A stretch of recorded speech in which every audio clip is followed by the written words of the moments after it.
नमस्कार दोस्तों, welcome to 10x trader. मैं हूं राजेश कुमार और आज ये बात करने वाला हूं इस मार्केट के गिरावट के बारे में कि आज भयंकर गिरावट आया है। तो उसके पीछे का कारण जानने का ट्राई करेंगे और लास्ट में हम ये भी देखेंगे कि कौन कौन से ऐसे स्टॉक्स है या ईटीएफ्स है जिसमें हम अभी अगर बाय करें तो अच्छा खासा प्रॉफिट कमा सकते हैं।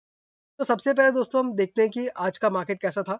आप यहाँ पे देख सकते हैं, जितना भी मैं देख रहा हूँ यहाँ पे आपको सारे के सारे नेगेटिव दिख रहा है। सारा का सारा जो इंडेक्स है वो नेगेटिव दिख रहा है और वो भी कोई हल्का फुल्का नेगेटिव नहीं है। सारे के अंदर लगभग 200 300, निफ्टी बैंक में 800 पॉइंट्स का गिरावट नजर आ रहा है। और वहीं परसेंटेज में देखें तो 1%, 0.78%, 2%, 1.6%। तो परसेंटेज में भी काफी अच्छा खासा गिरावट है और पॉइंट्स में अगर देखें तो भी काफी अच्छा खासा गिरावट है। निफ्टी 50 देख सकते हैं आप 246 पॉइंट डाउन है। निफ्टी ऑटो 171 पॉइंट डाउन है। निफ्टी बैंक 800 पॉइंट डाउन है। एफएमसीजी लगभग 500 पॉइंट डाउन है। Nifty IT, Nifty mid cap 150, आप कोई भी इंडेक्स लेके देख लीजिए, सारे के से डाउन है। सिर्फ निफ्टी ऑयल एंड गैस थोड़ा ऊपर है, वो भी सिर्फ 47 पॉइंट, तो हल्का सा इसमें अपमूव दिख रहा है। वो भी इसलिए क्योंकि निफ्टी ऑयल एंड गैस जो है वो ऑयल प्रोड्यूसिंग कंपनीज को मिला के बना है।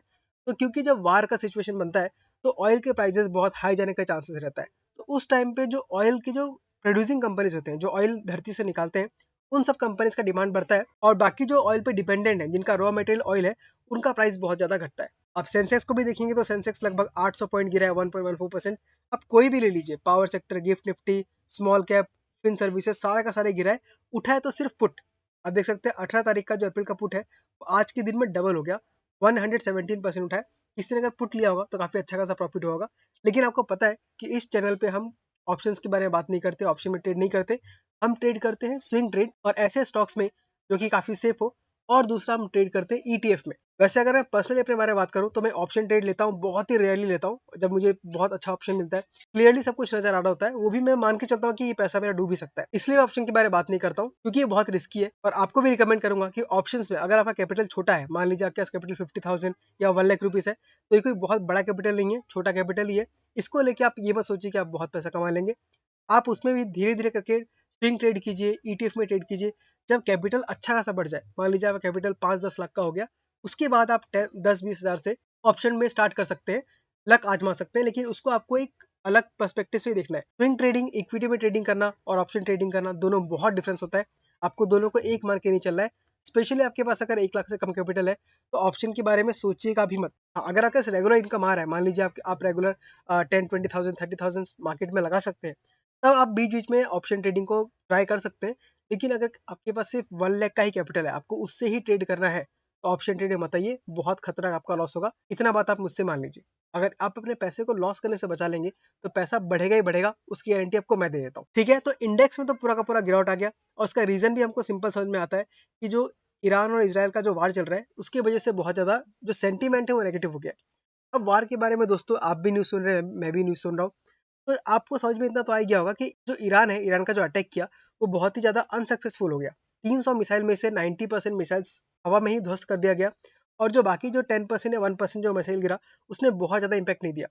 तो दोस्तों देखिए, वार जब होता है, जब किसी को एक्चुअल में अटैक करना होता है तो अटैक कर देता है, वो पहले से वार्निंग नहीं देता कि मैं हमला करूंगा, ये करूंगा, वो करूंगा।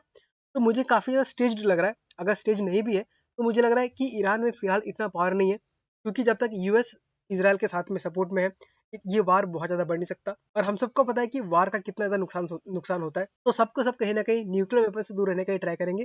तो जितना वार को लेके नेगेटिव सेंटीमेंट फैलाया जा रहा है, जितना फियर मॉन्गरिंग किया जा रहा है, मुझे नहीं लगता कि उतना ज्यादा होना चाहिए। तो इस गिरावट के मौके में हमें जो अच्छे अच्छे स्टॉक्स है उनको बाय करना चाहिए। तो चलिए बात कर लेते हैं कि कौन कौन से स्टॉक्स है जो फिलहाल हम बाय कर सकते हैं। पहला स्टॉक जो मेरी लिस्ट में है वो है एशियन पेंट। अब एशियन पेंट के बारे में दोस्तों मैं लगातार बहुत वीडियो बना रहा हूँ। अगर आप मुझको बहुत पहले से देख रहे हैं तो शायद आप थक गए होंगे एशियन पेंट के बारे में सुन सुन के। लेकिन स्टॉक मार्केट ऐसे ही काम करता है दोस्त। आपको स्टॉक, अच्छे स्टॉक जब मिलते हैं, मौका जब मिलता है, उस टाइम पर लेके उसको बैठना पड़ता है। भले ही वो रिटर्न देने में थोड़ा टाइम लगा दे, आपके एक्सपेक्टेड टाइम के अकॉर्डिंग ना भी दे, लेकिन आपको पेशेंस होल्ड करना पड़ता है और तभी जाके आप अच्छा खासा प्रॉफिट कमा सकते हैं। ये एशियन पेंट जैसे स्टॉक में अगर आप पैसा डुबाएंगे या आपको डर लग रहा है, तब तो स्टॉक मार्केट आपके लिए बिल्कुल भी नहीं। अगेन मैं सेम चीज रिपीट करने वाला हूँ। आप यहाँ पे देख सकते हैं एकदम सपोर्ट के पास आपको मिल रहा है और यहाँ पे हमको एक आरएसआई डाइवर्जेंस भी दिख रहा है। आप यहाँ पे देखिए, स्टॉक जो है वो आपको नीचे की तरफ दिखा रहा है, डाउन ट्रेंड, लेकिन वहीं पे जो रिलेटिव स्ट्रेंथ है वो आपको दिखा रहा है आरएसआई। क्लियर आपको एक स्ट्रेंथ इस कंपनी में बनते हुए नजर आ रहा है। तो यहाँ से अगर हम लेते हैं तो जो नॉर्मल जिसका टारगेट होता है इस प्राइस से। आप देख सकते हैं आपका 3300 भी अगर जाता है तो आपको लगभग 20 से 22% का प्रॉफिट मिल रहा है। तो ऐसा मौका एशियन पेंट में दोस्तों मिस मत कीजिएगा। इसका शेयर होल्डिंग पैटर्न के बारे में मैंने बहुत बार डिस्कस किया है, आप जाके पुराने वीडियोस में चेकआउट कर सकते हैं। कंपनी अच्छा खासा प्रॉफिट भी कमाती है, रिजल्ट भी इस क्वार्टर में आने वाला है, तो यहाँ पे बहुत अच्छा खासा ऐड कर सकते हैं। आप सोचकर समझकर अपना डिसीजन यहाँ पे बना सकते हैं। अगर मैं अपने बारे में बात करूँ तो मैं एशियन पेंट में ऑलरेडी इन्वेस्टेड हूँ। अगर मेरे पास एक्स्ट्रा कैपिटल आता है तो मैं इसमें और थोड़ा बहुत ऐड करूंगा। तो पहला स्टॉक हो गया हमारा एशियन पेंट। दूसरा स्टॉक हमारा है एसएमसी ग्लोबल। अब ये एक स्मॉल कैप कंपनी है जिसका काम है ब्रोकिंग का, जैसे जीरोधा है, अपस्टॉक है, एंजल वन है, वैसे एसएमसी ग्लोबल भी एक ब्रोकरेज कंपनी है जो कि हाई नेटवर्थ इंडिविजुअल्स को प्लेटफॉर्म प्रोवाइड करती है और एक फुल सर्विस है। जैसे जीरोधा क्या हो गया, डिस्काउंट ब्रोकर हो गया, आप वहां पे जाइए, ट्रेड खुद से कीजिए, आपका चार्जेस बहुत कम लगते हैं। लेकिन कुछ इंडिविजुअल्स ऐसे भी होते हैं जिनका कैपिटल बहुत बड़ा होता है और उनको मैनेज करने के लिए उनको प्रोफेशनल चाहिए होता है या फुल गाइडेंस चाहिए होता है। तो वैसे टाइप के इन्वेस्टर्स को कैटर करती है एसएमसी ग्लोबल। तो ये अगर हम इसका फंडामेंटल्स भी देखेंगे तो काफी स्ट्रॉन्ग है, अच्छा खासा डिविडेंड भी है, कैश रिच कंपनी भी है और साथ ही साथ स्मॉल कैप कंपनी है, तो इसमें ग्रोथ काफी अच्छा खासा आ सकता है। आप यहाँ पे देख सकते हैं एसएमसी ग्लोबल ने हमको पिछले एक साल में लगभग 95% का रिटर्न दे दिया है, यानी ऑलमोस्ट पैसे को डबल कर दिया है। वहीं पे अगर हम प्राइस टू बुक देखें तो 1.63 पे चल रहा है और प्राइस टू अर्निंग सिर्फ 10 का है। डिविडेंड यील्ड 1.6% है और मार्केट कैप ओनली 1500 करोड़ का है। तो इस पे पोटेंशियल बहुत ज़्यादा है, क्योंकि हम लोग का जो इंडिया का जो मार्केट है, जो लोग इन्वेस्ट करते हैं वो काफ़ी छोटा सा है और जब मार्केट बड़ा करेगा तो कंपनी भी काफ़ी बड़ा हो सकता है। और अभी देख सकते हैं कि हमको एक बहुत अच्छा सा कप एंड हैंडल पैटर्न बनाता हुआ नजर आ रहा है। अगर इसको ब्रेकआउट देता है तो अगेन हमको काफ़ी अच्छा खासा प्रॉफिट हो सकता है। तो सेकंड स्टॉक हमारा है एसएमसी ग्लोबल। इसमें भी मैं ऑलरेडी इन्वेस्टेड हूँ और आप भी अपना इन्वेस्टमेंट बना सकते हैं, लेकिन वो डिसीजन आपका अपना होना चाहिए। यहाँ पे सिर्फ मैं अपना ओपिनियन शेयर करता हूँ। तो दो स्टॉक हमने डिस्कस किया, अब हम कुछ ईटीएफ्स के बारे में देख लेते हैं, क्योंकि ईटीएफ जनरली बहुत ही सेफ होते हैं, उसमें पैसा डूबने के चांसेस बहुत ही कम होता है।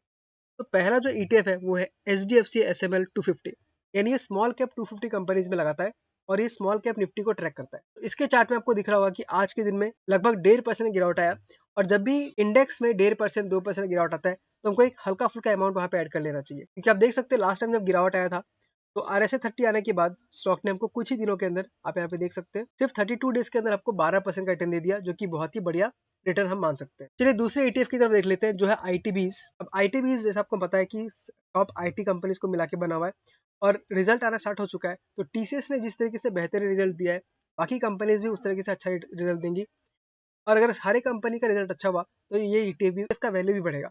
आप देख सकते हैं ये जो ETF है फिलहाल ये आपको ओवरसोल्ड रीजन में मिल रहा है, और यहाँ से अगर आप बाय करते हैं तो मिनिमम जो रिटर्न है आपको लगभग 13-14% का मिल सकता है। तो हमने दूसरा ETF के बारे में बात किया, ITBs के बारे में।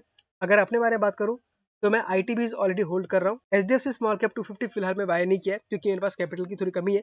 अगर एक्स्ट्रा कैपिटल आता है तो ऑफ कोर्स मैं उसमें भी ऐड करता हूँ। तो दोस्तों इस मार्केट गिरावट का फायदा उठाइए, इसमें आपको घबराना नहीं है। अच्छे अच्छे स्टॉक जो आपको सही टाइम पे मिल रहे हैं वो खरीदिए और खरीद के एक्यूमुलेशन कीजिए, और जब स्टॉक्स बढ़ जाएंगे उस टाइम पे हल्का फुल्का प्रॉफिट करना लाजमी बनता है। तो दोस्तों आज के वीडियो में इतना ही। आप मुझे बताइए कि आपको ये वीडियो कैसा लगा। अगर इन्फॉर्मेटिव लगा, अच्छा लगा तो इसको लाइक कर दीजिए, और हो सके तो चैनल को सब्सक्राइब भी कर दीजिएगा, क्योंकि ऐसे वीडियोस मैं टाइम टू टाइम लेके आते रहता हूँ। ठीक है दोस्तों, मिलते हैं अगले वीडियो में किसी अगले स्टॉक के साथ। तब तक के लिए tata bye bye, take care.